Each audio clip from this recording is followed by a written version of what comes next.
Hello नमस्ते everyone सबैजनालाई सन्चै हुनुहुन्छ होला अहिले म चाहिँ यहाँ माउली भोज खानको लागि आएको छु। अनि फेरि सबैजना चाहिँ आफ्नो आफ्नो ठाउँमा चाहिँ व्यस्त हुनुहुन्छ, बसिराख्नुभएको छ।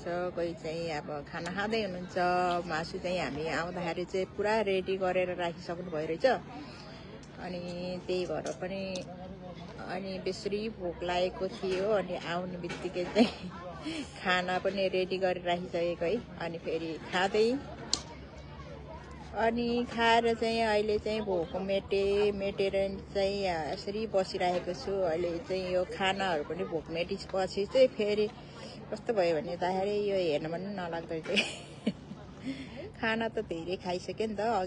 अघि त बेसरी भोक लागेको थियो र म त कस्तो खाना मन लागेको थियो नि त।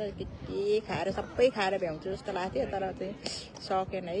मेरो भोक पनि मेट्यो अहिले अनि बल्ल पेट पनि शान्त भयो के। कस्तो भर्खर भएर रमाइलो भइरहेको छ आज। त्यस यहाँ चाहिँ इन्जोय गरिरहेको छ। आज चाहिँ मेरो होलिडे पनि। अनि सबै दिदीबहिनीहरूसँग चाहिँ यसरी बसेर आज चाहिँ इन्जोय गरिरहेको छु। जस बेला बेलामा चाहिँ कहिलेकाहीँ चाहिँ इन्जोय गर्नु पर्दो रहेछ होइन। जतिसुकै कामको व्यस्तताले भए पनि तर आफूलाई चाहिँ अलिकति टाइम दिनुपर्छ है साथीहरू। हजुर पनि यसरी नै व्यस्त भएर पनि बस्नु हुँदैन। धेरै व्यस्त त हुन्छ नि, किन नहुने होइन। काम नगरी हुँदैन, काम त गर्नुपर्छ। तर पनि के अरे यति साह्रो आफूलाई पनि टाइम नदिइकन चाहिँ बस्नु भएन। कहिलेकाहीँ आफूलाई नि इन्जोय गर्नुपर्छ है। इन्जोय गर्ने भन्नाले अब चाहिँ खाने पिउने होइन के। अब इन्जोय पनि धेरै थरीको हुन्छ नि त होइन। अनि इन्जोय भन्ने साथ फेरि अब रक्सी चुरो र धतुरो यस्तो खानीमा मात्रै अब इन्जोय भन्ने हुँदैन। जस्तो साथीभाइ आफन्त इष्टमित्रहरूसँग चाहिँ यसरी बसेर अनि इन्जोय गर्न सक्नुहुन्छ। अहिले चाहिँ म यहाँ यसरी रमाइरहेको छु। किनभने अहिले चाहिँ अब काममा जानु परेन। ड्युटी भन्ने चिज चाहिँ अब माइन्डमा हुँदैन होइन। जस माइन्ड फ्रेस भयो नि त।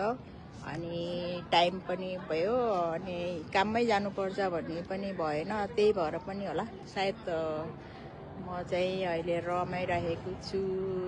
सबै अब नचिनेको आफ्नो इष्टमित्रहरूसँग पनि यसरी चाहिँ भेटघाट हुन्छ होइन। किनभने अब यही बेलामा त हो नि होइन सबैसँग भेटघाट हुने। अरू बेला त भेटघाट भन्ने चिज चाहिँ हुँदैन। अब सबै आफ्नो काममा व्यस्त हुनुहुन्छ। अब व्यस्त पनि भइन्छ। त्यही भएर पनि अब अहिले चाहिँ चेलीबेटी माउली अब त्यस्तोहरू चाहिँ अब माघी भोज भएको भएर चाहिँ आज चेलीबेटीलाई अनि फेरि भान्जा भान्जीहरूको खानपिन त्यस्तै भएको भएर अहिले चाहिँ म पनि यहाँ सामेल भएको छु। अनि रमाइलो लाग्यो, रमाइलो भइरहेको छ। अहिले सबैजना साथीहरू दिदीबहिनीहरू अनि इष्टमित्र सबै चाहिँ यहाँ आएर रमाइराख्नु भएको छ।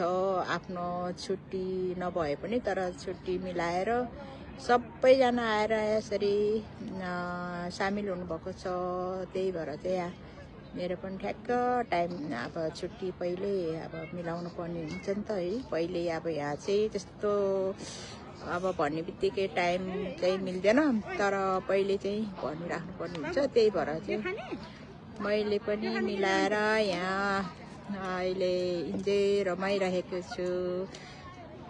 जस खुसी लागिरहेको छ।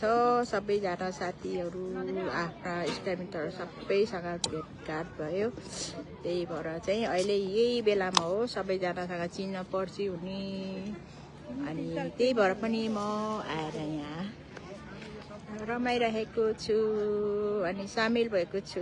साथीहरू यहाँ यसरी सबैजना आउनुभएको छ। किनभने आफ्नो आफ्नो यो चियरहरू चाहिँ अब ठाउँ ठाउँमा हुन्छ नि त, त्यही भएर पनि यो जहाँ पायो त्यही एकै ठाउँ हुँदैन, अनि धेरै टाढा टाढा कोही कता हुन्छ, त्यस्तै हो। कोही चाहिँ टम्बु लिएर आइसक्नु भएको छ।